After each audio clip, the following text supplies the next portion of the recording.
Gloria a Dios. Bueno, hermanos, vamos a abrir nuestras Biblias en el Evangelio de Marcos, en el capítulo 11. Ya hemos tocado este tema, pero lo vamos a mirar desde otro ángulo ahora que lo tocamos hace 2 o 3 años atrás. Por lo general no me gusta a mí repetir. Pienso que aquí hay personas que escuchan y que retienen, ¿verdad? Y que se acuerdan, que retienen, que te hacen memoria y que se esfuerzan para que la palabra que escuchan dé el fruto que debe de dar. La semilla no solo tiene que ser plantada, ser recibida por la tierra, sino que también tiene que haber otras condiciones para que germine esa semilla, ¿verdad? Y crezca una planta. Bueno, así es la palabra de Dios. Así que nosotros preparamos el terreno, preparamos nuestros corazones, somos plantados con la preciosa semilla que es la palabra de Dios, y si esperamos frutos tenemos que orar, obviamente, tenemos que hacer todo lo que es necesario para que la planta crezca, se desarrolle y dé el fruto que esperamos. Leemos Marcos capítulo 11, vamos a leer desde el verso 2 en adelante. Tenemos... Les invito a que se ponga de pie, por favor, si lo podemos poner también Marcos 11, para que los que no, quizás no trajeron su espada, ¿verdad? No tengan la facilidad entonces de leer también del escrito. Dice así la palabra del Señor. Al día siguiente, cuando salieron de Betania, tuvo hambre. Está hablando del Señor Jesús. Y viendo de lejos una higuera que tenía hojas, fue a ver si tal vez hallaba en ella algo. Pero cuando llegó a ella, nada halló sino hojas, pues no era tiempo de higos. Entonces Jesús dijo a la higuera: nunca jamás coma nadie fruto de ti. Y lo oyeron sus discípulos. Seguimos la lectura. Yo tengo un subtítulo acá en mi Biblia que dice purificación del templo. Vamos a leerlo porque en eso vamos a basarnos también. Vinieron pues a Jerusalén, y entrando Jesús en el templo, comenzó a echar fuera a los que vendían y compraban en el templo, y volcó las mesas de los cambistas y las sillas de los que vendían palomas. Y no consentía que nadie atravesase el templo llevando utensilio alguno. Y les enseñaba diciendo: ¿no está escrito, mi casa será llamada casa de oración para todas las naciones? Mas vosotros las habéis hecho cueva de ladrones. Y lo oyeron los escribas y los principales sacerdotes, y buscaban cómo matarle, porque le tenían miedo, por cuanto todo el pueblo estaba admirado de su doctrina. Pero al llegar la noche, Jesús salió de la ciudad. Seguimos leyendo el verso 20. Y pasando por la mañana, vieron que la higuera se había secado desde las raíces. Entonces Pedro, acordándose, le dijo: Maestro, mira, la higuera que maldijiste se ha secado. Respondiendo Jesús les dijo: tened fe en Dios, porque de cierto os digo que cualquiera que dijera a este monte: quítate y échate en el mar, y no dudar en su corazón, sino que creyere que será hecho lo que dice, lo que diga le será hecho. Por lo tanto, os digo que todo lo que pidierais orando, creed que lo recibiréis y os vendrá.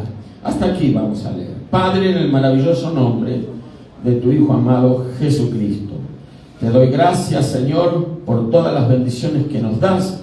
En esta hora, Señor, pedimos la asistencia del Espíritu Santo para que esté obrando en nuestras mentes, en nuestros corazones y en nuestro espíritu, para que esta tu palabra, Señor, dé fruto al 100%. En el nombre de Jesús, amén y amén. Tomen asiento, hermanos, por favor, gloria a Dios.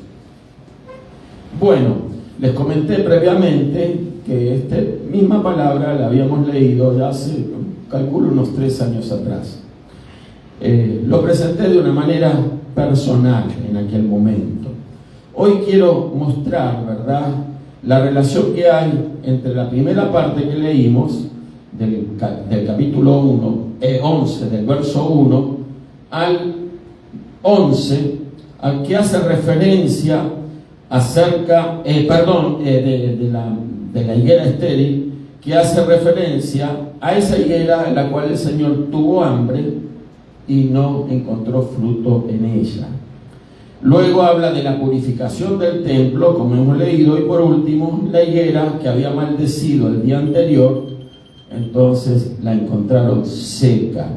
Pero si usted también lee el capítulo 11, y a eso me iba a referir, que no lo hemos leído nosotros, usted va a encontrar de la ciudad o la entrada triunfal de Jesucristo a Jerusalén. ¿Por qué quiero atar todas estas partes? En el sentido de que creo que esa es básicamente la interpretación primaria que nos da este pasaje de las Escrituras. ¿Por qué maldijo Jesús a esa higuera? Una higuera que tenía muchas hojas, pero que entrando con su mano a revolver allí, buscando fruto, no lo encontró. Hay muchas explicaciones al respecto, ¿verdad? Entonces, el Señor tenía hambre, quería comer de ese fruto y no lo encontró. Por eso, al no encontrar el fruto que esperaba, maldijo la higuera. Y uno se pregunta, ¿verdad? Quizás usted también se lo pregunte, ¿por qué en vez de maldecir la higuera, no la bendijo para que diera fruto, ¿verdad? Y apareciera el fruto. Bueno, ¿por qué? Porque había un propósito para esta maldición de la higuera. Recuerde que Jesús es el fin de la ley. ¿Qué es Jesús? El fin de la ley. ¿Cómo comenzó la ley?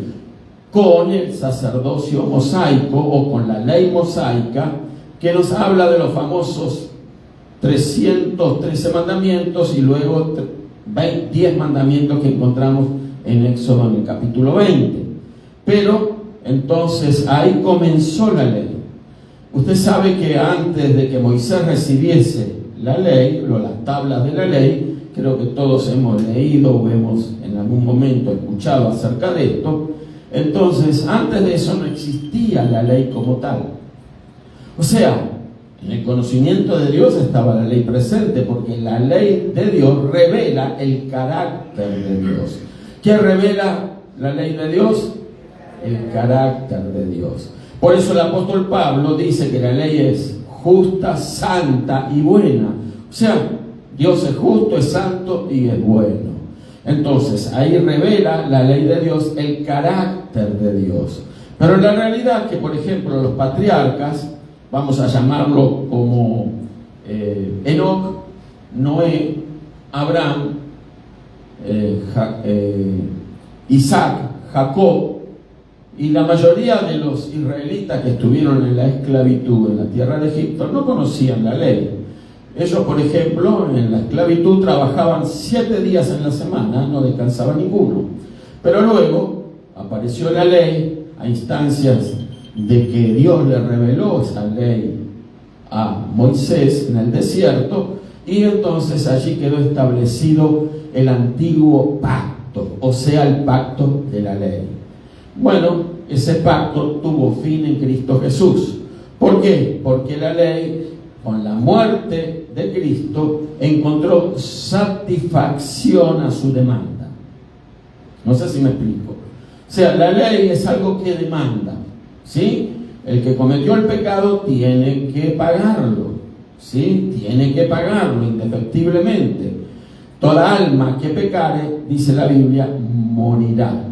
Entonces, el pecador que quebrantó la ley de Dios, va a tener que pagar con la muerte ese quebrantamiento de la ley. Pero Jesucristo vino precisamente para hacer eso. Vino a satisfacer la demanda de la ley. ¿A qué vino Jesús a la tierra? A satisfacer la demanda de la ley, entre otras cosas, como venir a buscar y salvar lo que se había perdido. Pero en esa venida del Señor, Él sabía que venía como aquel que iba a pagar la demanda de la ley. O sea, iba a morir en nuestro lugar. Nosotros, pecadores, íbamos a tener a alguien que nos iba a estar suplantando en la cruz y que iba a morir en nuestro lugar. ¿Estamos de acuerdo en esto? lo estamos viendo. Jesús entonces no pagó por ningún pecado propio allí en la cruz, sino que pagó por los nuestros. Amén. De eso se trata la salvación, de que Jesús es el Salvador porque Él murió por nosotros, y cuando Él muere por nosotros, la ley fue satisfecha. La ley se satisface cuando la condena se ejecuta. Alguien quebranta la ley en esta nación, le estoy hablando de la ley natural, ¿verdad? La ley, entonces, bueno, le dan una pena, 10 años de cárcel, 1 año de cárcel, 2 meses de cárcel, etcétera, una penalidad económica, etcétera. Lo que fuese, lo pagó, entonces quedó satisfecha la demanda de la ley. Esa persona entonces puede ser libre. ¿Por qué? Porque ya no hay condena para el que ya pagó esa condena. ¿Me estoy explicando, hermanos? Entonces, cuando Jesús murió por nosotros, ya no había más demanda en contra nuestra. ¿Se da cuenta de la importancia de la obra de Cristo en el Calvario? Nos damos cuenta de la importancia de que Él es nuestro suplantador, nuestro Salvador. Él asumió nuestros pecados sobre Él para pagarlos en nuestro lugar. O sea, Él pagó toda la deuda que nosotros teníamos. ¿Verdad que uno se pone contento cuando dice tengo una deuda de $100,000, pero de repente encuentra que le dicen en el banco, no, usted no debe nada? ¿Por qué? Porque alguien lo pagó. ¿Sí? Y entonces, ¿quién sería, no? Pero no importa quién, lo pagaron. Lo mismo que cuando usted va a comer, ¿sí? Y llega la hora de pagar, no se vaya sin pagar, por favor. Entonces, llama usted al mesero o la mesera y le dice, quiero pagar. Y entonces dice, no, usted no debe nada. ¿Por qué? Porque la persona que estuvo antes que usted pagó su comida. Y usted quizás no está en conocimiento de quién pagó su comida. O que alguien pagó la despensa que usted fue a comprar al mercado. El que estaba delante le pagó a usted lo que usted gastase. ¿Me estoy explicando? Son cosas raras que sucedan, pero suceden a veces. Amén. Bueno, cuando Dios toca los corazones de las personas, estas cosas ocurren. Bueno, Dios tocó su propio corazón y dio a su Hijo. No dio al Hijo de otro para que venga a morir en nuestro lugar. A su propio Hijo. Al Hijo de Dios, a Jesucristo, al Verbo de Dios, como dice la Escritura, que era Dios juntamente con Él desde la eternidad, pero Él se hizo carne, el Hijo de Dios se hizo carne para venir a morir por nosotros, a pagar la demanda de la ley. Pero la mayoría de las personas, cuando escuchan esto, no terminan de creerlo. No terminan de asimilarlo. Les parece algo totalmente raro, extraño, injustificado, de que ellos, bueno, alguien pagó por sus pecados. Lo que sucede es que la mayoría de las personas no se consideran pecadores, no se consideran condenados, pero ya nosotros al nacer ya nacimos condenados. ¿Me estoy explicando? Entonces, pero al creer, entonces, por la fe en Jesucristo somos salvos. Se terminó la demanda de la ley cuando nosotros creemos. Así de fácil es la salvación, pero también así de difícil, porque no todo el mundo puede creer así de fácil. Bueno, pero qué bueno que usted y yo, los que estamos aquí, los que están viendo, tienen la posibilidad o hemos tenido la posibilidad de creer, y eso es un don de Dios. La fe es un don de Dios. La fe no se aprende en el seminario. La fe no se aprende en la escuela. No se aprende en la universidad. La fe no la enseñan en la escuela. No, nada de esas cosas espirituales se aprenden por el curso, por la mano humana. Se aprenden a través de la palabra de Dios. Esto es muy importante. Nuestra deuda ha sido satisfecha en Cristo Jesús. Él pagó por nosotros. A partir de ahí tenemos una vida nueva, la vida nueva en Cristo, y ya no estamos más bajo la ley. ¿Qué es lo que estamos ahora? Bajo la gracia de Dios. ¿Bajo qué estamos? Bajo la gracia de Dios. Dejamos de estar bajo la ley. Lo podemos decir, dejamos de estar bajo la ley. Ahora estamos bajo la gracia de Dios.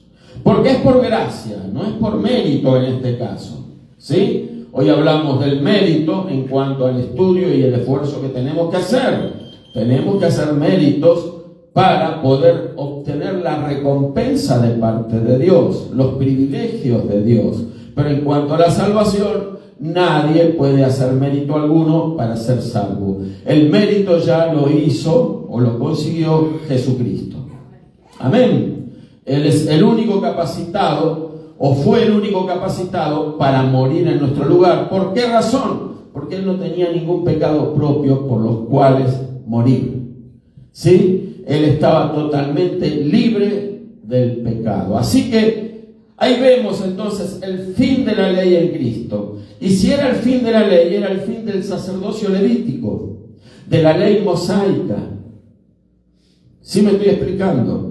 Era el fin de todo ese sistema religioso que vivía practicando Israel. Por eso, aquí el Señor entra en la ciudad de Jerusalén. Él guardó la ley siempre, ¿sí? Pero él sabía que él era el fin de la ley. Entonces, llega esa higuera como una ilustración intermedia, ¿verdad?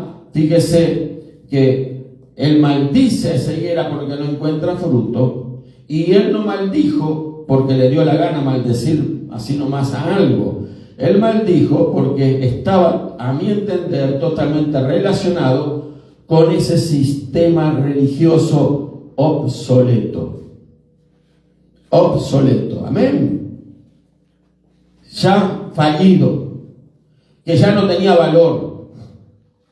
El sistema religioso terminó en Cristo Jesús. Por eso, a partir del sacrificio de Cristo, dice la Escritura, como hemos dicho en otras oportunidades, el velo en el templo se rasgó de arriba abajo a las 3 de la tarde, a la hora que expiró el Señor Jesús, cuando Él pagó por nuestros pecados.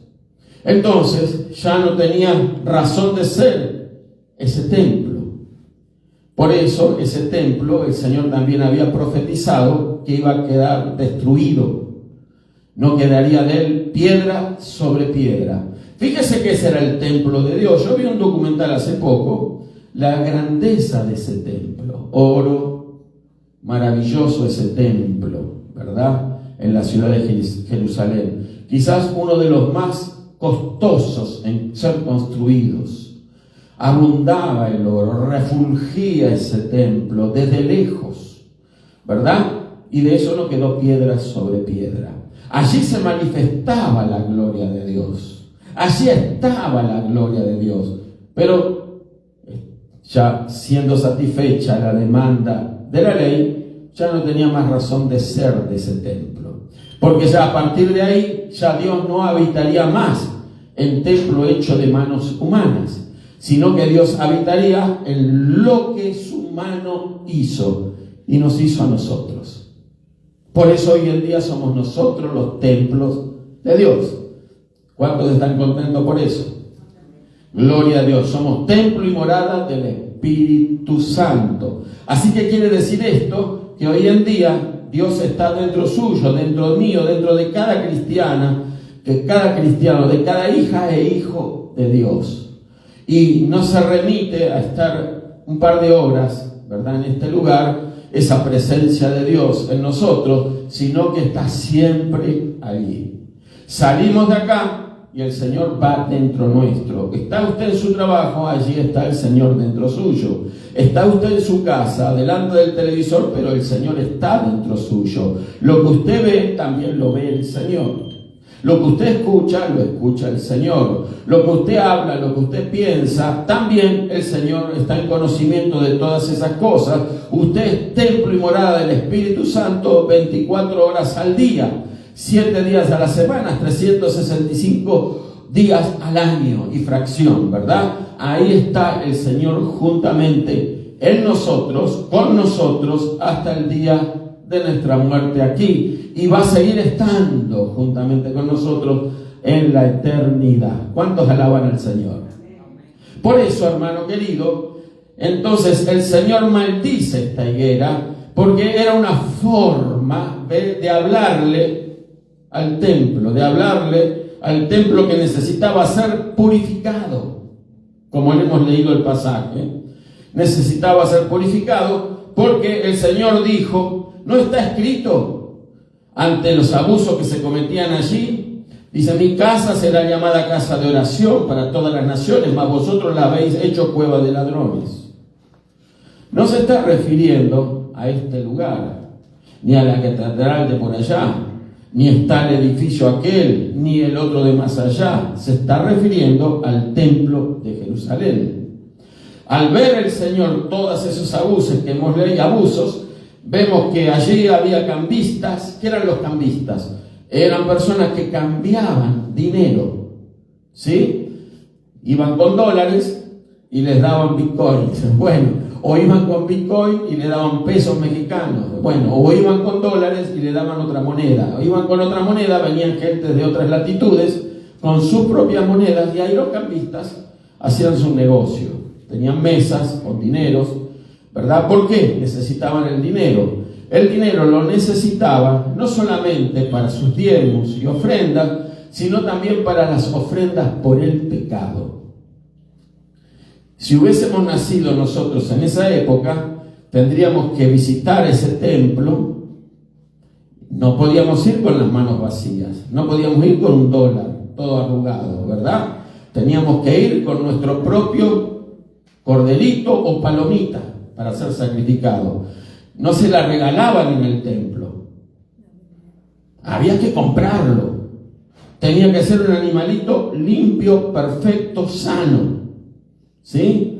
Entonces, antes de entrar al templo ya entraba uno con su sacrificio por el pecado, ya entraba uno con su ofrenda, con su diezmo, ya entraba uno con las ofrendas de paz, y todas las ofrendas que eran ofrendas de flor de harina y otras que otro día vamos a explicar, pero había un montón de ofrendas que había que presentarle al Señor.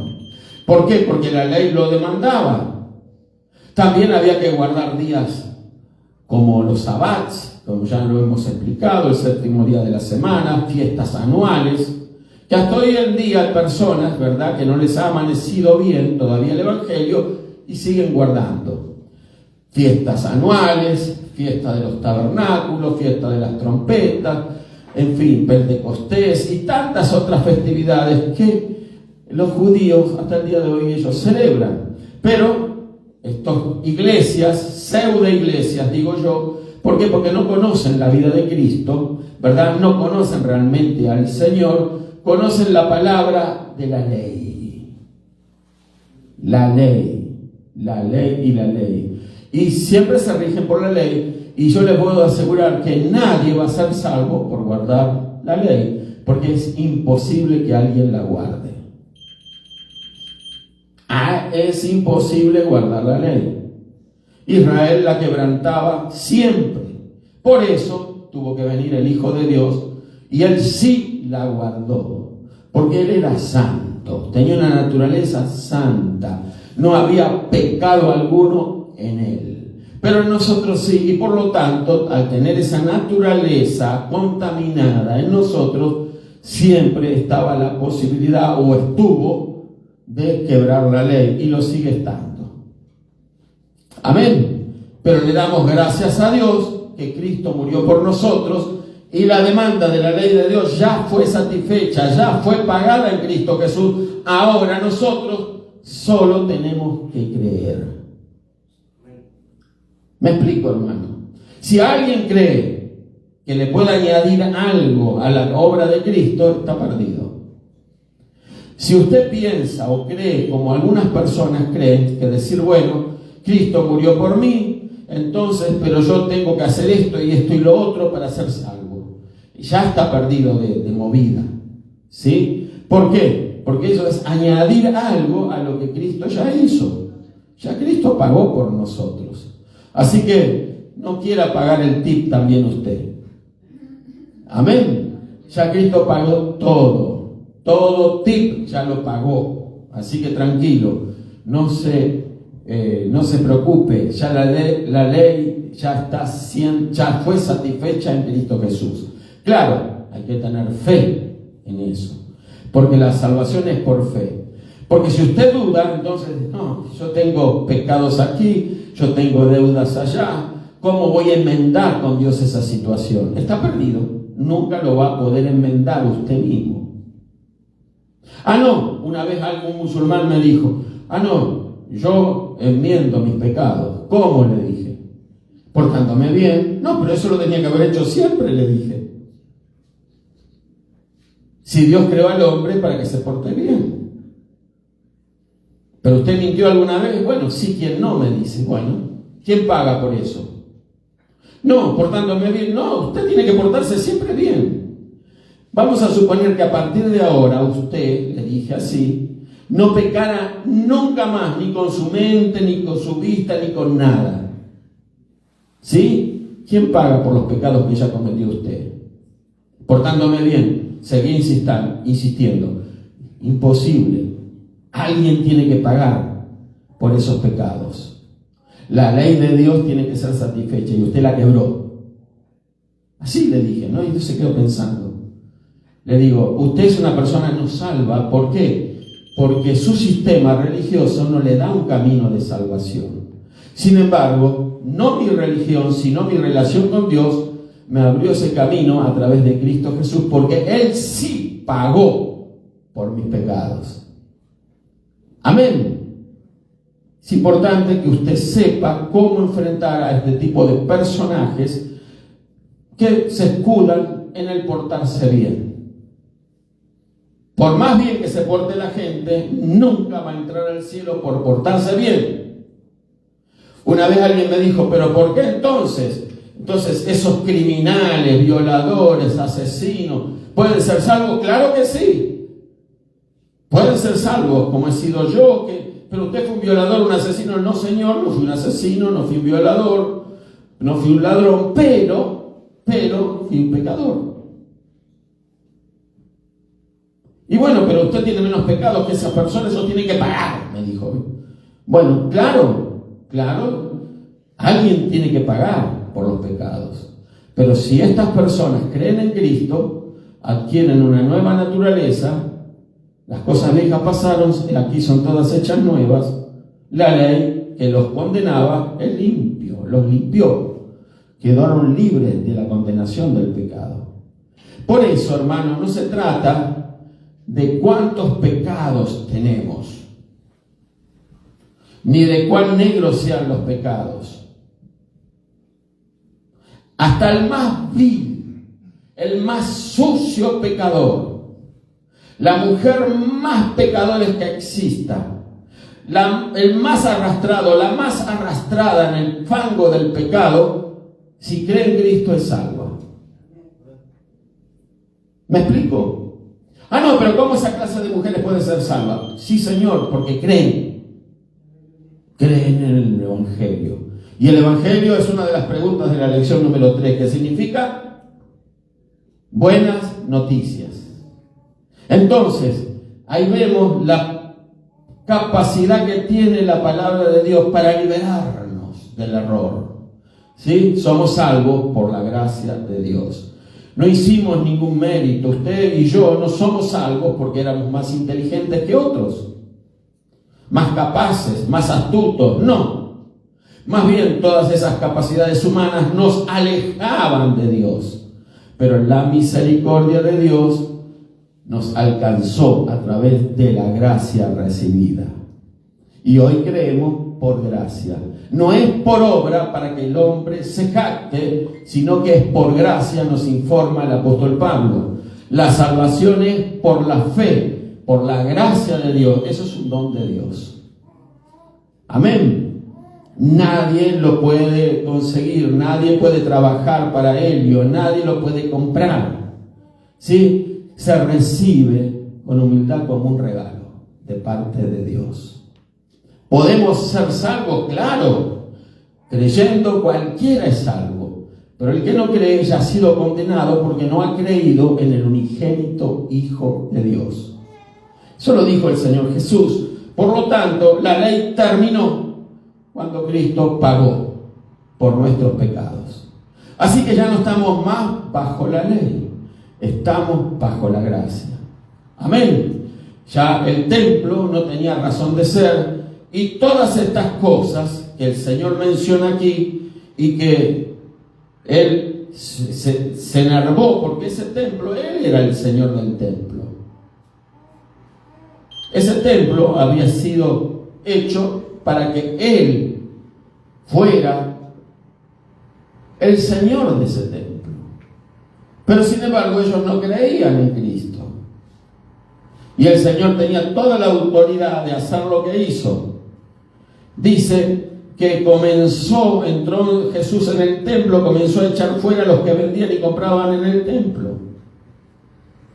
Entra Jesús y empieza las patadas con las mesas. Tenía un látigo, sacó a todos corriendo de ahí. ¿Usted cree que Jesús tenía o no tenía autoridad para hacer eso? Lo veían a Jesús como un falso profeta. Sin embargo, Él hizo esto y mucho más. Dice que comenzó a echar fuera a los que vendían y compraban en el templo, volcó las mesas de los cambistas y las sillas de los que vendían palomas. Fuera con todo esto. ¿Por qué lo pudo hacer? Porque Él era. Él siempre fue. Él es el gran yo soy. Amén. Él es el Dios todopoderoso que se hizo carne, el Hijo de Dios. ¿Sí? No vamos a entrar en ese tema ahora, que ya lo he explicado muchas veces. Pero ahí terminó el templo. Ese templo ya no era ejemplo para nadie. Y aparte, el Señor ya conocía el final del templo. Sabía que Él era el fin de la ley. Él era ahora el propio templo de Dios sobre la tierra. Pero Él no quería ser el templo solo. Por eso nos invitó a nosotros a compartir su presencia, ¿verdad?, en nuestros corazones. Él era el templo, siempre es el templo, pero Él también nos hace templos del Espíritu de Dios. ¿No es maravilloso eso?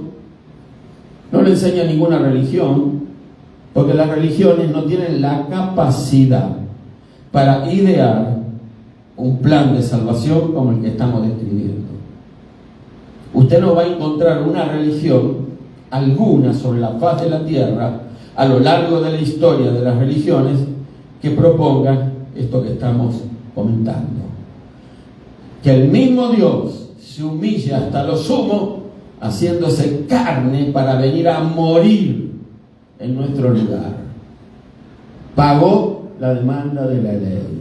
Estamos libres del pecado. Estamos libres completamente de toda la acusación de Satanás. Por eso Satán no tiene más con qué acusar a los hijos de Dios. Y si usted aún siente a la acusación, usted tiene toda la autoridad de reprender al demonio, a los demonios, al mismo diablo, diciéndoles: diablo, fuera de mi vida, porque Jesús ya pagó por mis pecados. Ya no tienes autoridad para venir a condenarme a mí por los pecados que yo cometí. Ya Jesús los pagó todos. ¿Lo cree? Esto es una cuestión de fe. Entonces, si lo creemos, vamos a ver la gloria de Dios. Por lo tanto, cuando Jesús maldice esa higuera, lo que está haciendo es maldiciendo ese templo. Maldiciendo ese templo.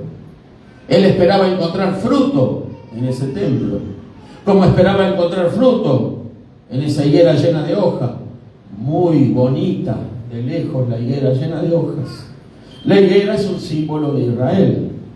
Tengo algunos versículos que no los he dado, pero preferí hacer esto por razón de tiempo. Pero el tema es que Israel está representado por esa higuera.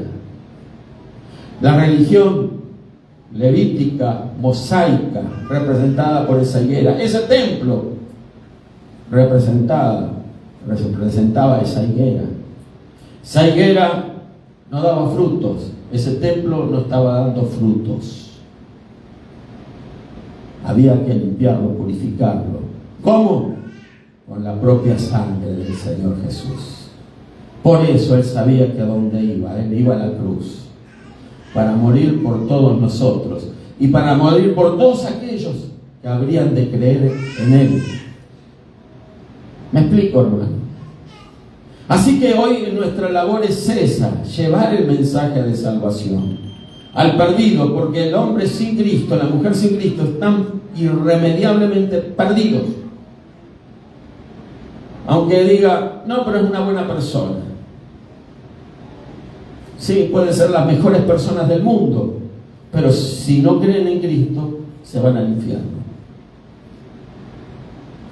Así de simple y de sencillo es. Y usted quizás razone y piense y dice, pero ¿yo por qué? ¿Que soy mejor que aquellas buenas personas que hay en el mundo? No se lo pregunte usted. Dios tiene la respuesta. Dios lo escogió a usted, no me escogió a mí. No importa a quién escoge el Señor. Lo importante es que usted y yo creemos en eso. Y otros, por muy buenos que son, no pueden creer. ¿Pero saben por qué no pueden creer? Porque no se consideran pecadores. No se consideran malos. Soy un hombre de bien, soy una mujer de bien, ayudo al prójimo, hago esto, hago lo otro. ¿Cómo Dios me va a mandar al infierno a mí? El infierno va a ser el lugar donde el pecado capital para ir al infierno, ¿sabe cuál es? No es el crimen, el homicidio, es la incredulidad. La mayoría van a estar ahí por incrédulos. El que creyere y fuere bautizado será salvo. El que no creyere ya ha sido condenado porque no ha creído en el unigénito Hijo de Dios. Lo dijo el Señor Jesús. ¿Me explico, hermano? Entonces, ahora, cuando ven el resultado de la maldición, el otro día, pasando por la mañana, vieron que la higuera se había secado desde las raíces. Desde la raíz. No servía más esa higuera. Seca totalmente. Como ese templo en Jerusalén. Por eso, en el año 70 después de Cristo, el templo fue destruido. Como ya citamos otras veces, no quedó piedra sobre piedra de ese templo, como había profetizado el Señor Jesús. Entonces, ahí vemos la importancia de eso que el Señor hizo. Claro que el Señor podía haber bendecido a la higuera y dar fruto al otro día. Tenía hambre y el Señor siempre tiene hambre de frutos. ¿Tiene derecho el Señor de tener hambre? ¿Tiene derecho de comer de nosotros? ¿Tiene derecho el Señor de servirse de nosotros? Claro que tiene. Él es nuestro creador y nuestro salvador. Él tiene todo el derecho de buscar fruto en nosotros. Así como tenía todo el derecho de conseguir buenos frutos, ¿verdad?, de ese templo. No lo encontró. No encontró fruto en ese templo. No encontró fruto en esa higuera. Al otro día estaba seca. Si viniera y el Señor en el día de hoy revisara en nosotros, como esas higueras, ¿verdad?, que se erigen, llenas de hojas, bonitas, verdes, las hojas, y buscara fruto dentro de nosotros, y no lo encuentra, ¿qué cree que va a hacer el Señor? Entonces, es un momento que nosotros tenemos que considerar estas cosas, porque el Señor viene pronto. Él viene y viene por fruto. No crea que las cosas que están pasando hoy en día pasan por casualidad. Yo ya les dije, o en otros momentos, que estamos al borde de una tercera guerra mundial. Algunos no creen estas cosas, pero así como hubo una primera, una segunda guerra mundial, ¿por qué no habría de haber una tercera?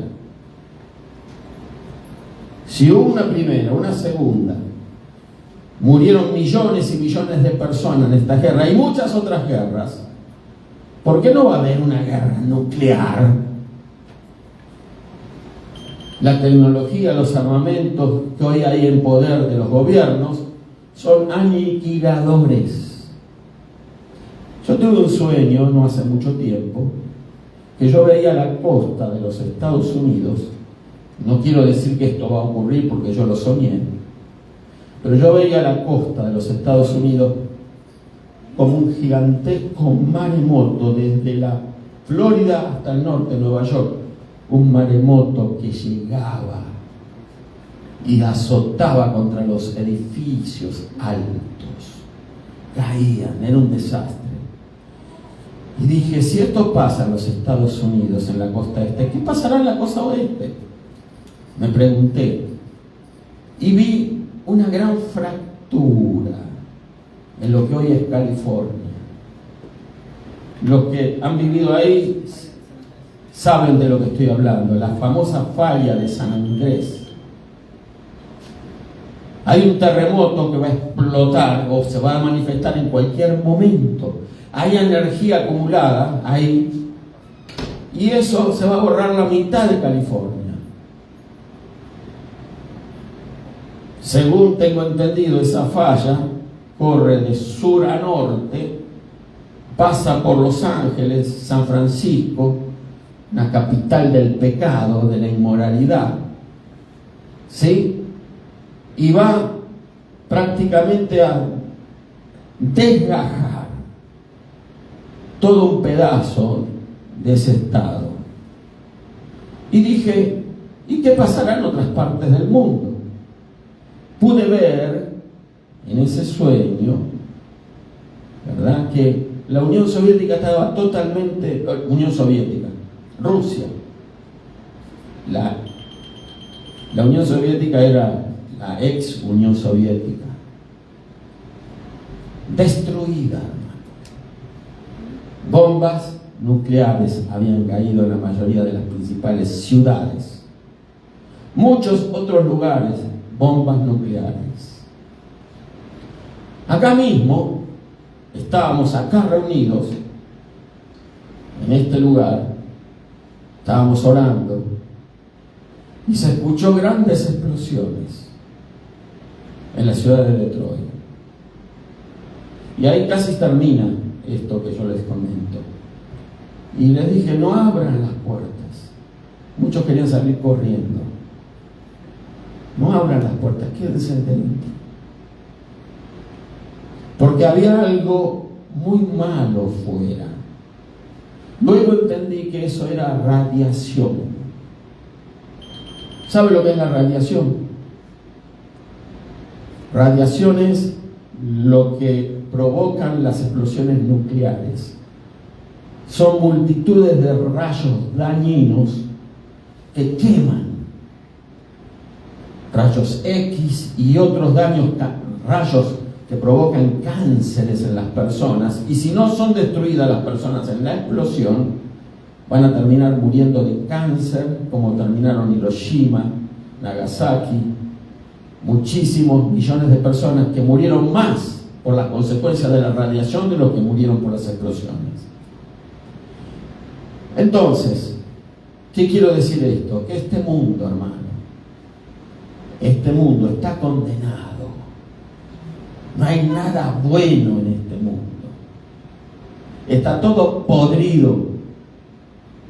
Y usted y yo tenemos la bendición, el privilegio de conocer a Dios. Y aunque este mundo sea destruido, usted y yo no vamos a ser destruidos. ¿Cuántos alaban al Señor? El Señor viene por nosotros. Él viene a tomarnos, a sacarnos de toda este peligro, de toda esta maldad, de todas estas guerras. Nos viene a librar el Señor Jesucristo. Por eso el Señor dice que Él viene pronto. Y mi galardón conmigo, para recompensar ¿a quién? A cada quien por la propia obra que ha hecho. Tu trabajo, tu servicio tiene recompensa. Amén. Nuestro trabajo tiene recompensa. Nosotros no estamos trabajando de balde. Todo lo que estamos haciendo, si lo hacemos por amor a Dios, se nos está aquilatando en nuestra recompensa. El Señor viene pronto, dice la palabra de Dios, y el galardón lo trae Él. El galardón es la recompensa. Todo tu sacrificio, tu esfuerzo, quizás los padecimientos que ha tenido que atravesar, quizás las luchas de carácter espiritual a las que el enemigo, los demonios te han sometido, quizás todas esas cosas te han llevado quizás al borde de la derrota total, pero ahí el Espíritu Santo estaba allí para levantarte. Y el Señor viene pronto para llevarnos, hermanos, para librarnos de estas cosas terribles que vienen sobre este mundo. Amén. Porque no crea que este mundo es mejor que aquel templo. No crea que este mundo es mejor que aquella higuera sin fruto. Porque lo que no da fruto no tiene razón de ser. Por lo tanto, usted y yo atesoremos la palabra y demos fruto al 100%. Vamos a ponernos de pie, hermanos queridos. Gloria a Dios.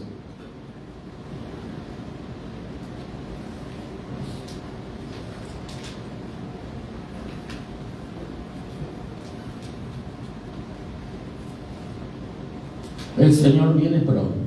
No hay ninguna duda de eso. Yo vengo escuchando esto desde que me convertí, hace más de 40 años. Escuché mensajes, predicaciones, y no voy a negarlo, al principio dudaba.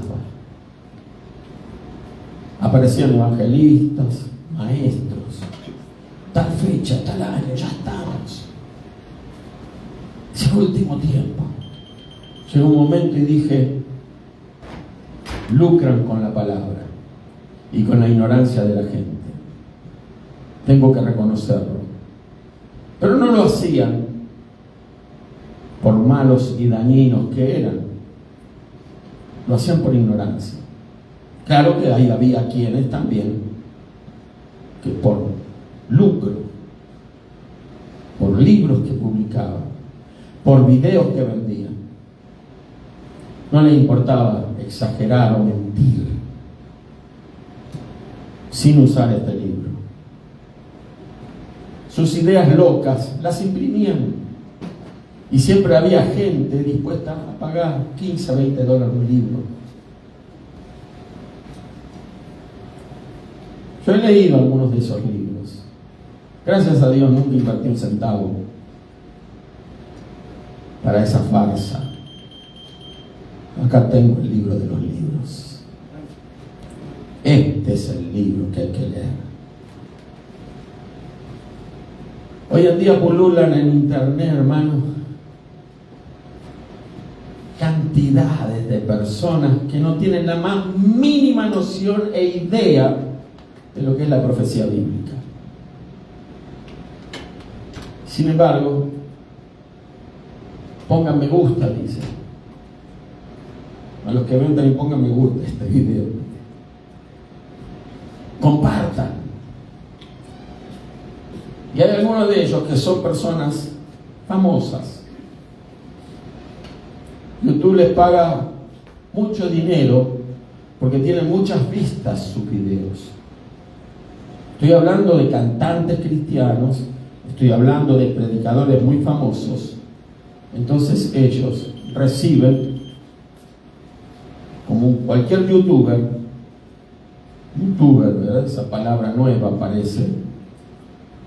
Graban cualquier pavada en YouTube y hay siempre hay estúpidos que miran tonterías, ¿no? Pierden su tiempo ahí.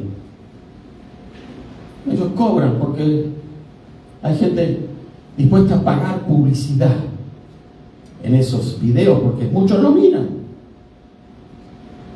Pero usted les predica la verdad a las personas. No comparten, no les importa, pero no importa. Hay que seguir predicando el Evangelio. No importa, porque la recompensa no viene de la gente, la recompensa viene de Dios.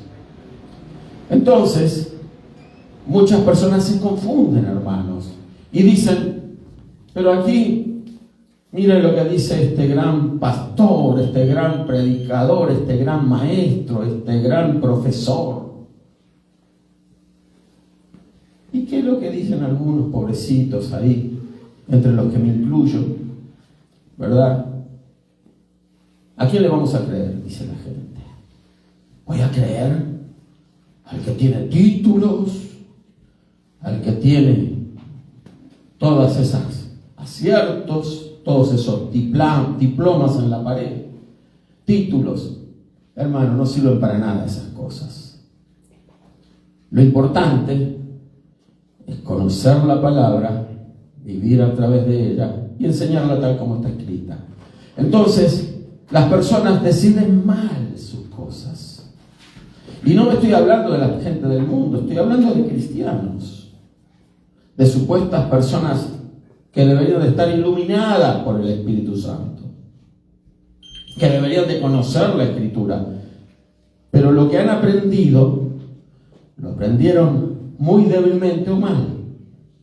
Les han enseñado mal. Y no tienen, ¿verdad?, la honestidad ni el valor de replantearse por qué creen lo que creen. ¿Sí? Hay gente que dice, no, yo nací católico, moriré católico.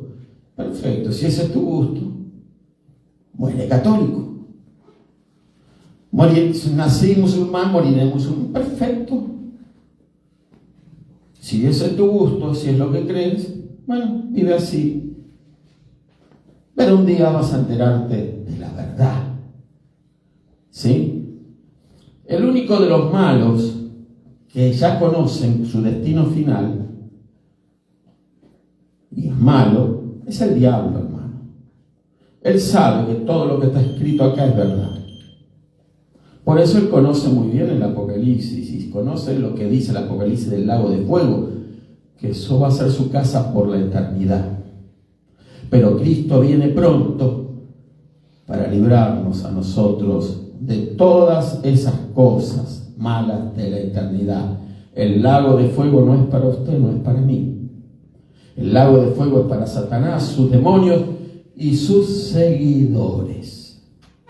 Los pecadores, los incrédulos, los que han creído a la mentira y le han dado la espalda a la verdad. Así que, hermano querido, no es tiempo para menguar, no es tiempo para debilitarnos espiritualmente, no es tiempo para dormir. Más cuando vemos que estas cosas se están cumpliendo. Es tiempo para que nos amonestemos unos a los otros, a que nos alentemos unos a los otros, a que nos ayudemos unos a los otros y dejar de pensar en nuestras propias ideas y cosas que de repente no nos conducen a ningún lado. El tiempo es corto, sumamente corto. No sé cuánto tiempo más tenemos, no sé. No voy a ser quien cometa el error que cometieron ya muchos, poniendo edades, fechas. No ponemos esas cosas, pero sí la Biblia nos habla de que Cristo viene pronto. Él viene pronto. Pronto el Señor está con nosotros. Levante su mano, vamos a cerrar nuestros ojos. Invitamos a aquellos que están viendo el video también a que reciban al Señor Jesús en sus corazones. Si aquellos que están escuchando este video no han decidido aún por Cristo, hoy es el día de salvación. Hoy hay oportunidad. Hoy está la chance. Hoy puedes aferrarte a Cristo y decirle: yo necesito salvación. Yo estoy en duda, estoy en temor y no veo el fruto en mi vida. trabajo y vivo para mí, para mis planes, para mis ideas, pero no encuentro satisfacción en lo que hago. Me esfuerzo y creo que estoy haciendo lo correcto, pero no hay disfrute de la vida de esta manera. Trabajo, de noche, de día. Me levanto todos los días igual y me acuesto igual. Me levanto vacío y me acuesto vacío. Hoy es el día de conocer al Señor Jesús. Hoy es el día de salvación. Hoy es el día de decirle: sí, Señor Jesús, ya no quiero ser una higuera, al parecer a la vista de los demás muy sana, provechosa, pero que no se encuentra fruto en ella. ¿Para qué ocupa la tierra?, dijo el Señor en una oportunidad, por aquel árbol sin fruto. Córtenlo. Pero luego dijo: no, bueno, vamos a darle una chance, un año más. Abonen ese árbol y vamos a ver el resultado. Usted y yo somos los árboles. Usted y yo somos las higueras. Usted y yo tenemos esa bendición de poder escoger y elegir y decirle: sí, Señor Jesús, ya no quiero ser sin fruto, sin provecho, porque hasta aquí me he ayudado a mí mismo. Ya no he buscado servirte a ti, sino que solo me he servido a mí mismo, a mí misma, pensando, creyendo de que estoy haciendo lo correcto. Es hora de confiar y de creer en el Señor Jesús. Levanta tu mano y alaba a Dios, y vamos a decirle al Señor: gracias, Señor Jesús. Repite conmigo, tú también, tú que estás en tu casa viendo esto: gracias, Señor Jesús. Gracias, Señor Jesús. Gracias, Señor Jesús, por tu amor, por tu misericordia. Señor, yo no quiero ser una higuera sin fruto. Yo quiero ser un árbol lleno de fruto, algo que te satisface, donde, Señor, tú vas a buscar, vas a urgir dentro de esa higuera, vas a trabajar, pero vas a salir con las manos llenas de fruto, Señor. ¡Aleluya! ¡Gloria a Dios! Bendito el nombre del Señor Jesús. Gloria a Dios. Sí, Señor Jesús. Señor, en el nombre de Jesús, Señor, aquí estamos en tu presencia. Señor, queremos dar fruto en abundancia, Señor. Sabemos, Señor, que por nosotros mismos nada podemos hacer, Señor. Sí, Señor Jesús.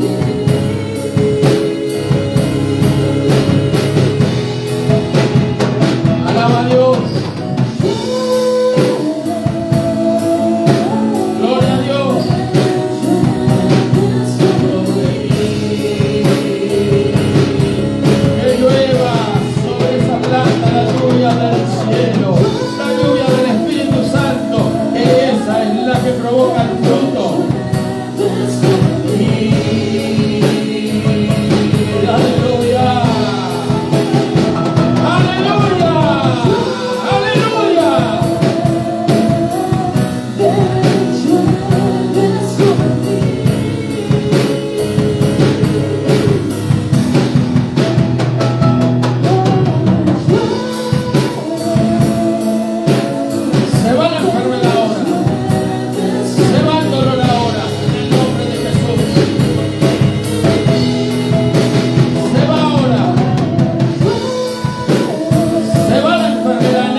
queridos